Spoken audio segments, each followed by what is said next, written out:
Welcome to Convo Fango. Today we are joined by the star of Run, Sweetheart Run, Ella I'm getting Balinska. some extreme Run Sweetheart Run vibes from this look A right little now. bit? Okay. Yeah, I we've even didn't got the have like the khaki going cool on. things. I was like, okay, what do I have in my closet? This is as close as we're gonna get. But I'm glad you appreciated Of it. course. How fucking weird would it be if I like got in here and you actually didn't know like what this was supposed to be? You're like, oh, I don't know, you coming off of another Listen, interview. we got horror girl problems in the back. I think I would be able to put two and two together. I'd be like, okay, here we go. Nice, nice. I gotta show you this before I forget. I don't know if you've seen this. It's our latest issue. That's you.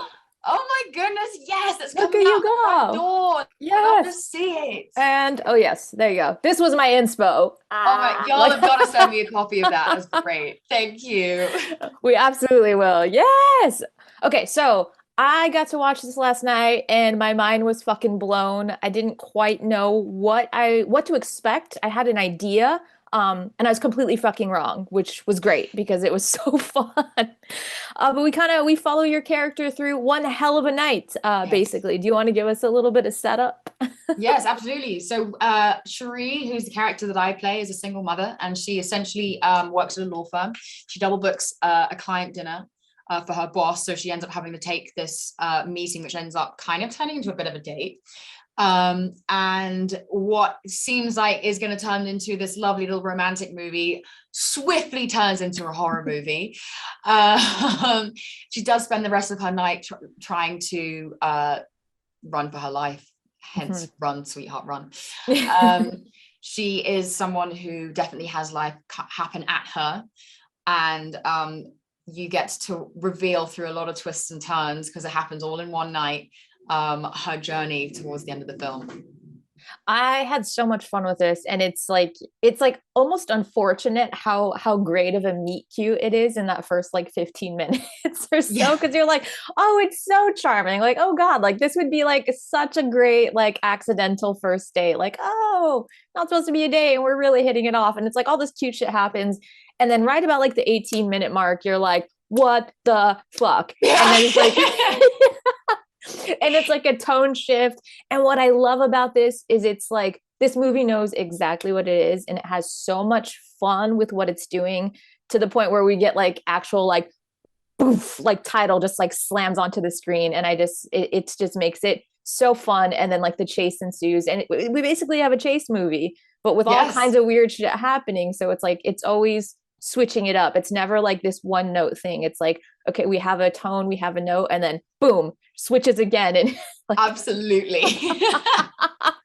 did you have so much fun playing that? Because you get to your evolution through the course of a night is really fun. I think you start out, I mean, existing as a woman in this world, we deal with there's a lot that we kind of shrug off, right? Because I think it's just kind Yes. of easier sometimes to just be like, okay, even though you're like, this is deeply uncomfortable, but it's easier to not say that out loud. But by Yep. the end, your character is like a take no shit kind of girl. So how was that making that Absolutely. shift? So that was I mean, there's a few things here. It was, being the character on set was intense, having to go through all the things that she was going through. And the temptation for Ella Balinska, the way she would act in a certain situation, was very different to the way Cherie would act in a certain situation, because that's just how people are. Right. And Cherie herself, she has life happen at her. She hasn't found her voice. She hasn't reached her full potential of who she could be in terms of finding her power. And throughout the journey of the night, finding those moments where it's like bit by bit she starts unlocking that. It was a powerful experience. It's because it's a powerful arc, and it's a very cathartic ending. Yeah. Amazing. Were you actually running barefoot through the streets of LA, by the way? Like, Yes, I was. oh God.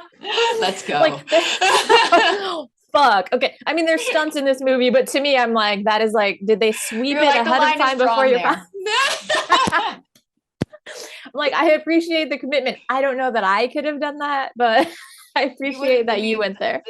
you know, the scene in the cathedral where she drops down. Mm-hmm. So that was somewhere in downtown into an abandoned building where we then went down the stairs to an abandoned metro station. We walked through the metro station, and then there was an abandoned corridor of which there were abandoned train tracks, which is where we shot that. Oh my God. Like that all sounds like an amazing adventure, but also I'm like, but you're barefoot. Like listen, it was pretty much turning up on set every day, looking at the location scout, being like, really, my guy? Yeah. So, one question for you. Why do you hate me so much?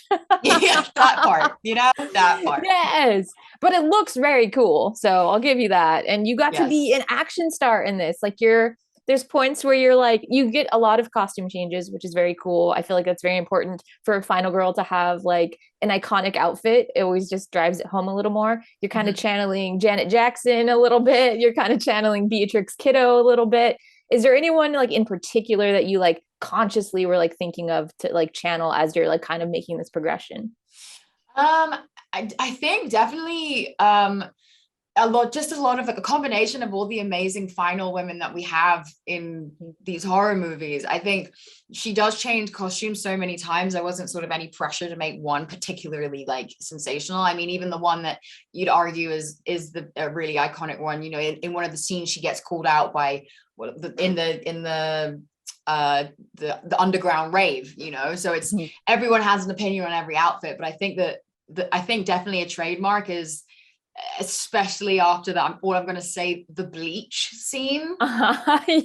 Yes. The bleach scene. Yes. I feel everyone's like, yeah, I can't look at bleach the same. I will never. Yeah, never.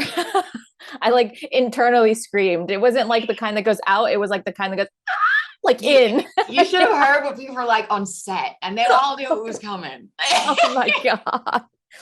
This is amazing because this is one where it's like, you're dealing with all of these things like misogyny, the patriarchy, but it's all wrapped up in a monster movie. So it's like you can have two camps. There's a lot to get here as far as message, but then if somebody just wants a monster movie, they can also get that, but hopefully absorb some of the message as well. Absolutely. Yeah. Absolutely. That's the best part. And you can take what you want from it, which is sensational. I mean, it's Blumhouse and Amazon. They do an amazing job. Shauna did a sensational job, and Effie, who jumped on to produce, is absolutely amazing as well. But at the same time, like the thing that we're really proud of, I think, as creatives, is the fact we made a genre movie with a really smart genre movie where we bring to light things that might be people's reality and try and give them a way to feel seen and to feel empowered through that.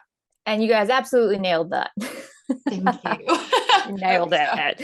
All right. Thank you so much. I have a million other questions to ask you, but we're out of time. So I will just, I'll catch you some other time. Run, Sweetheart, Run, streaming on Prime Video, October 28th.